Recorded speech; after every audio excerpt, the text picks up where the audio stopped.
ओम नमः शिवाय। हर हर महादेव। नमः पार्वती पते।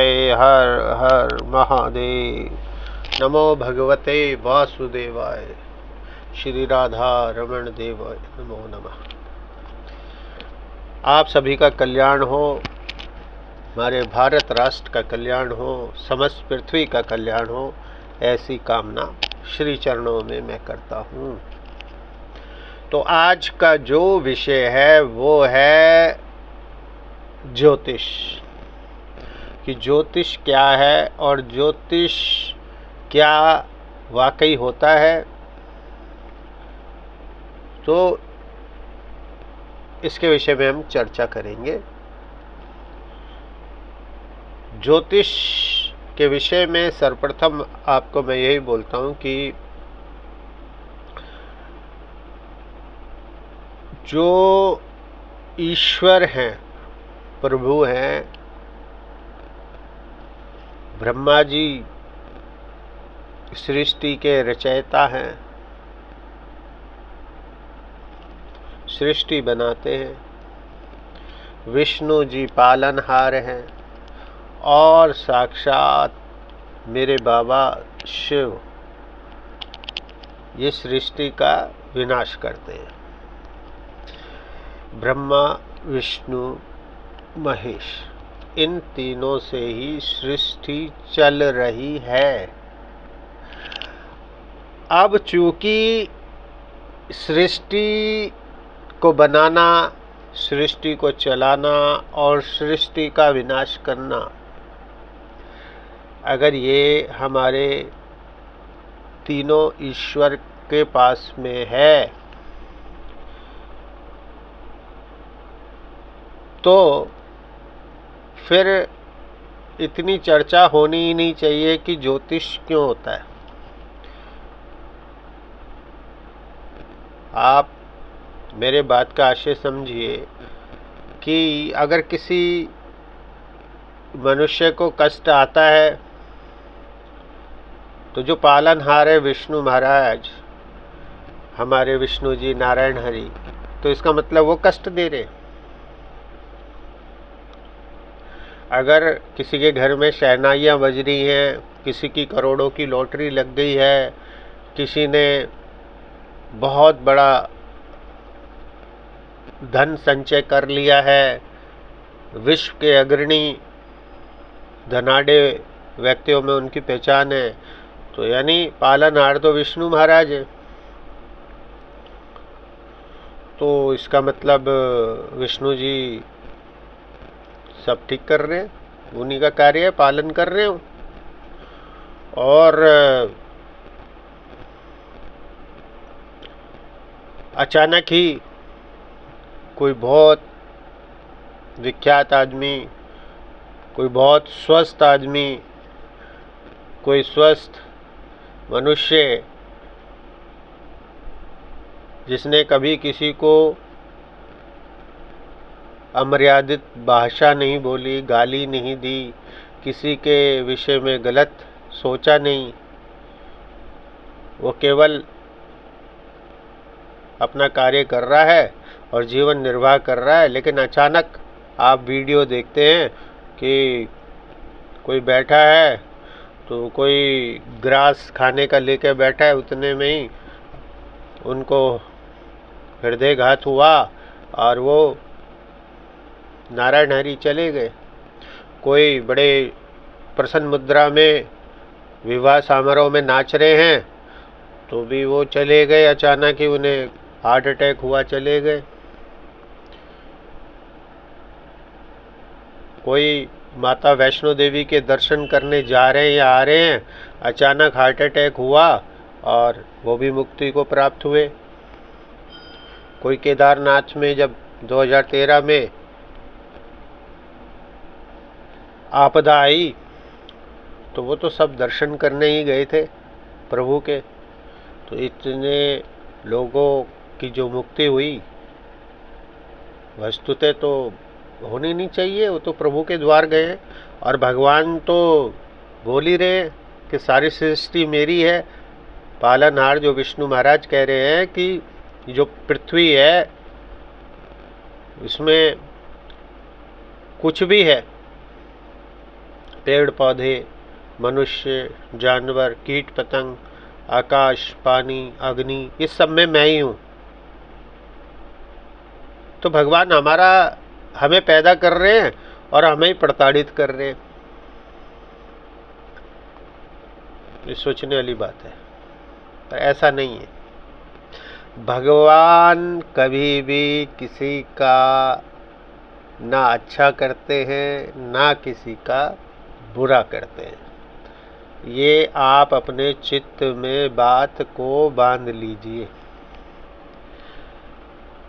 ईश्वर सदैव एक ही मुद्रा में रहते हैं, वो मुद्रा है प्रसन्न मुद्रा। अगर आप रोते हो तब भी भगवान प्रसन्न हैं, अगर आप हंसते हो तब भी प्रसन्न हैं। वस्तुतः जो जितनी भी योनियां हैं उनमें सबसे अमूल्य योनि जो है वो मनुष्य योनि बोली गई है, क्योंकि और योनियों में सबसे ज़्यादा स्वतंत्रता है।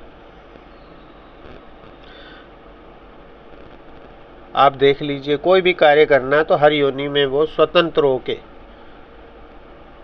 वस्त्र नहीं पहनने तब भी जानवर घूम रहा है, जहाँ मर्जी विष्ठा कर रहा है, जहाँ मर्जी मूत्र त्याग कर रहा है, जहाँ मर्जी वो चाहे सो रहा है, जो मर्जी खा रहा है, जहाँ मर्जी वो किसी को अपना शिकार बना रहा है। तो जो स्वतंत्रता है वो सबसे ज़्यादा जो है वो जीवों में है, पशु पक्षी में है, जानवरों में है। केवल एक सबसे ज़्यादा कीमती जो शरीर है वो है मनुष्य। इस मनुष्य शरीर में भगवान ने एक सबसे बड़ी जो चीज़ दी है वो दी है 5 ज्ञान इंद्रियां और 5 कर्म इंद्रियां। और इन सब में भी सबसे बड़ी जो भगवान ने धी दी हुई है, बुद्धि, उसका प्रयोग अगर मनुष्य ठीक करेगा तो निश्चित ही उसको सफलताएं मिलेंगी। अगर नहीं करेगा तो वो अपनी बुद्धि का सम्यक प्रयोग नहीं कर रहा।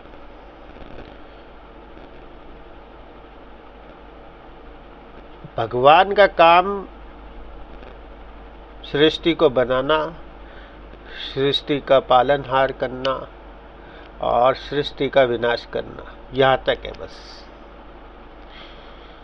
और भगवान ने मूल रूप से, मैं हर चर्चा में बोलता हूँ कि मनुष्य जन्म बहुत मुश्किल से मिलता है और उसका सदुपयोग हमें, जो बीच मध्य का जो पार्ट है, प्रारंभ और अंत तो ईश्वर के हाथ में, जो मध्य का पार्ट है वो सबसे ज़्यादा कीमती है।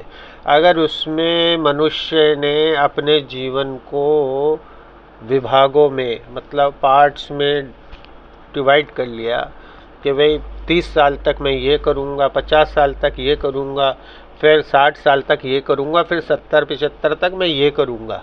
अगर उसने वो जो एक कैटेलॉग बना लिया जीवन जीने का,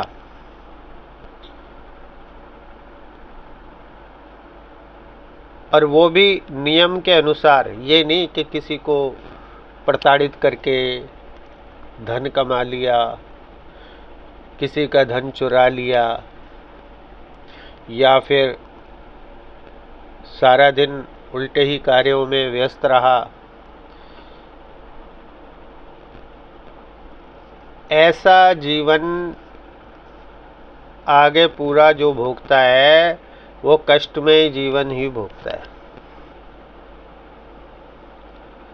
कर्मों की गति टारे न टरी। अब जो ग्रहों की बात हम कर रहे हैं उस पे विश्लेषण कर रहे हैं कि जो ग्रह हैं और ज्योतिष है, ये हमारे वेदों का नेत्र है, नेत्र माना गया, क्योंकि ज्योतिष के आधार पे मनुष्य बहुत कुछ जान सकता है, कई विषयों पे विश्लेषण करके अपना जीवन सुधार सकता है। ज्योतिष नहीं होता तो आपने देखा होगा कि भाई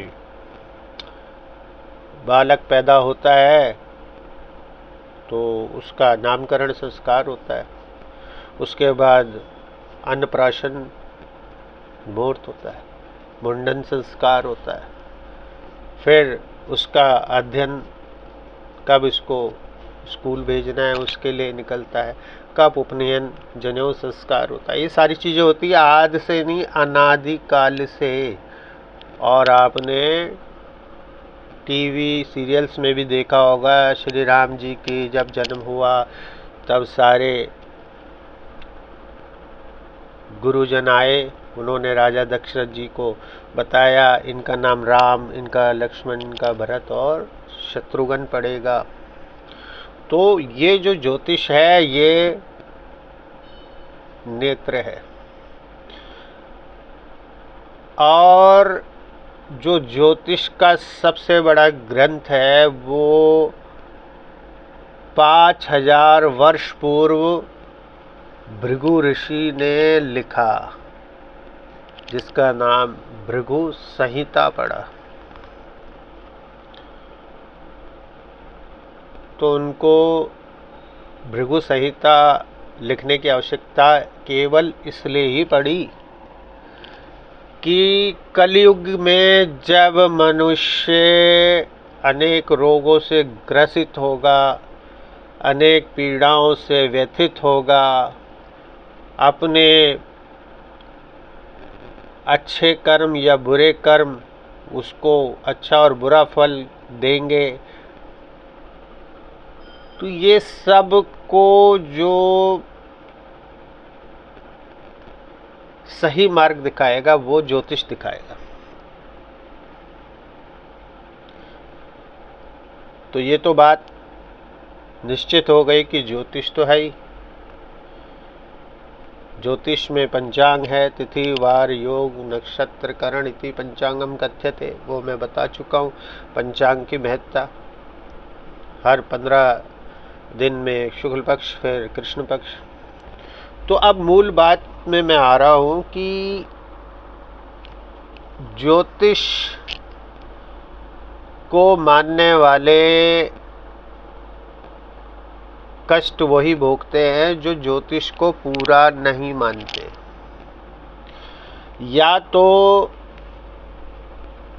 आप ज्योतिष को पूरा मानिए या फिर बिल्कुल मत मानिए, क्योंकि अगर आप आधा मानते और आधा नहीं मानते तो ना तो आपको पूर्ण फल प्राप्त होगा, ना ज्ञान प्राप्त होगा, ना ही आपको जीवन कैसे निर्वाह करना है वो वाला मार्ग प्राप्त होगा। ज्योतिष मैंने बता दिया चक्षु है।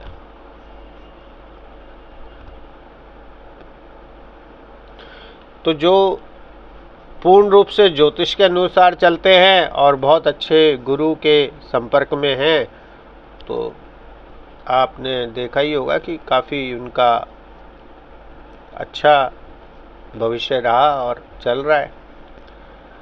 और जो अल्प ज्ञान में अल्प ज्ञान अति कष्टदायकम, जो खुद ही ज्ञान अपना देख रहे हैं, खुद ही अपनी राशियां बना रहे हैं, खुद ही जोड़ तोड़ कर रहे हैं, शॉर्टकट में जीवन ज्योतिष में चल रहे हैं, तो फिर वो विद्युत से खेल रहे हैं कई बारी वो हीरा पन्ना बहुत अच्छा फल दे जाता है और कई बारी वो नीलम बहुत दिक्कत दे जाता है। तो मेरा यही कहना है कि या तो आप ज्योतिष को पूरा मानिए या फिर ज्योतिष को पूरा मत मानिए। बीच वाली कतार में हमेशा कष्ट रहेगा। इसलिए ज्योतिष को अच्छे गुरु से आप अपना भविष्य निर्धारित कराइए। कर्म तो प्रधान है ही, पूर्ण रूप से ज्योतिष भी सब कुछ नहीं है। प्रारब्ध के जो कर्म हैं उनके अनुसार हम सबको हमारा शरीर मिला है, हम सबको हमारा घर मिला है, हम सबको हमारे माता पिता भाई बहन मित्र ये सब पूर्व जन्म के अनुसार मिला है। अब जो इस समय हम कर्म कर रहे हैं वो आगे जब अगला जन्म होगा उस पे वो आपके कर्मों पे निर्भर करता है कि आपने वहाँ वो प्लस हुआ है या माइनस।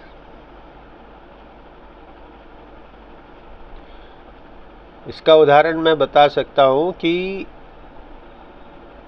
एक समय में एक ही दिन उसी सेकंड में कोई भी हेर फेर नहीं है, अनेकों बच्चे पैदा होते हैं।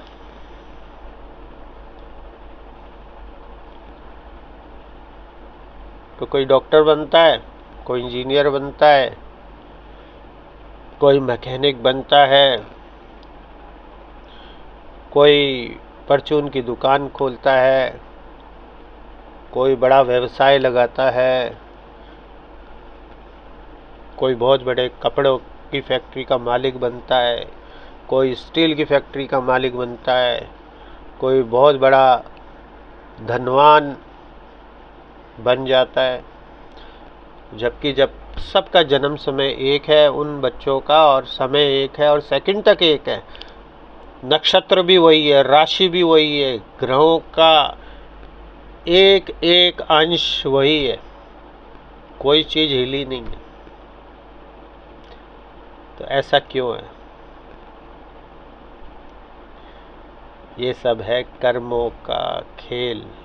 प्रारब्ध के कर्म ये हमारे साथ चलते हैं और अगला जो जन्म हम मिलेगा उसमें इस वाले जन्म के जो अच्छे और बुरे कर्म हैं उसका प्लस माइनस ऐड हो रहा है, यही सोच के चलना है।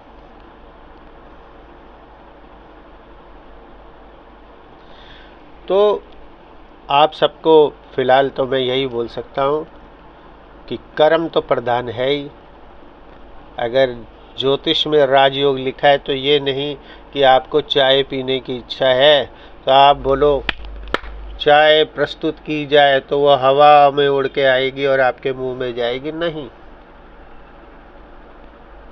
राजयोग ये हो सकता है कि आप 2 ताली मारो तो आपके जो घर में चाय बनाने वाला आपका परिकर है, सेवा करने वाला है, वो समझ जाए मेरे साहब की 2 ताली का मतलब चाय मांग रहे हैं, तो वो राजयोग कहलाता है। कर्म तो करना ही है। अब कर्म आपकी जगह उसने करा, चाहे उसने बनाई आपको दे दी, लेकिन आप लेटे रहे, आपने बस 2 ताली मारी, ये राजयोग आप भोग रहे। तो इस राजयोग के लिए ही भागम दौड़ लगी है मनुष्य के बीच, और अधिकतर मनुष्य यही सोच रहा है कि मैं ज़्यादा से ज़्यादा धन इकट्ठा करके और 60 वर्ष के बाद मैं राजयोग, जब पैसा आ गया तो वो सोच रहे राजयोग ऑटोमेटिकली आ जाएगा। भूल है, पैसा आने से राजयोग नहीं बनता। ग्रहों में अगर राजयोग लिखा है, प्रारब्ध के कर्मों के अनुसार अगर राजयोग लिखा है तभी भोग पाएगी। उसका उदाहरण मैंने दे दिया है कि लाखों की कुंडली एक जैसी, परंतु सबका भाग्य एक नहीं। जरा सोचिए, विचार करिए, और आप पे प्रभु की कृपा बनी रहे। हर हर महादेव। ओम नमः शिवाय।